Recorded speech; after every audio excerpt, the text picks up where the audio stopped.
The reason I thought I would like to hold a day that's really about intuition is because, in a way, that has been kind of an underscore of my spiritual life and also the work that I do.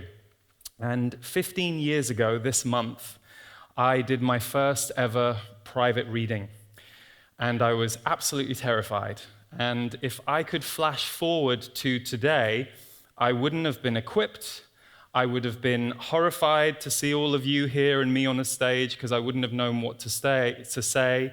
But what I've learned is that intuition is such an integral part of our lives. So I thought, okay, let's devote a day to it and see what happens. And I'm a huge believer in the title does half of the work for you anyway. So I have so many books that I bought because I thought, well, if I have this in my house, I don't have to read it, but because I bought it.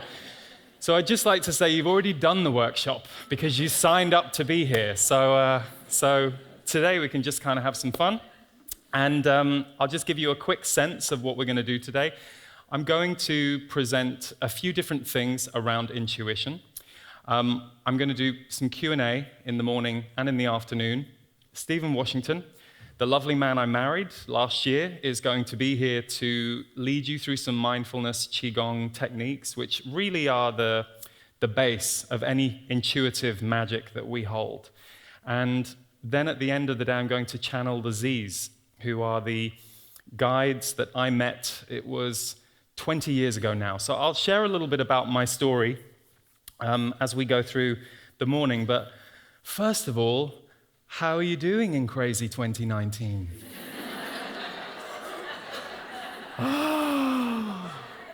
Just when you thought 2016 couldn't get any worse, it carried on. So I'm guessing that many of you, like myself, are veterans when it comes to energy work, spirituality. So, and many of you probably more veteran than I am. I came to it 26 years ago. I was 17 and I'm 43 now.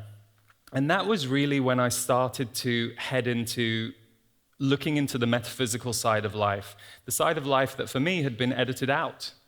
It's not that the rest of life isn't needed, and as you'll see as we go through today, we need both. We need to be grounded and we need to have our senses. And between the two, magic and creation occurs.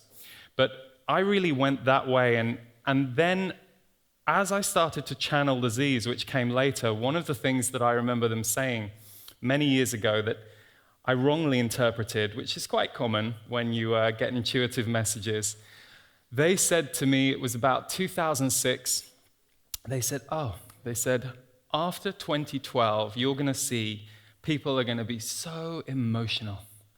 And I was like, oh, that's lovely. Wow, you're going to be like hugging. Oh, I love you. Yeah, I love you too.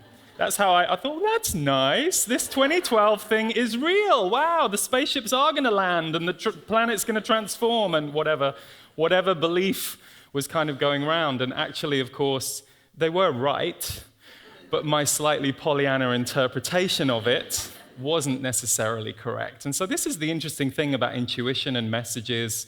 You know, I'm a firm believer that we're really experimenting with it all of the time and that nobody else can teach us rules or methods that will work for us. People can invite us to rules and methods that may work for us, but it's really up to us.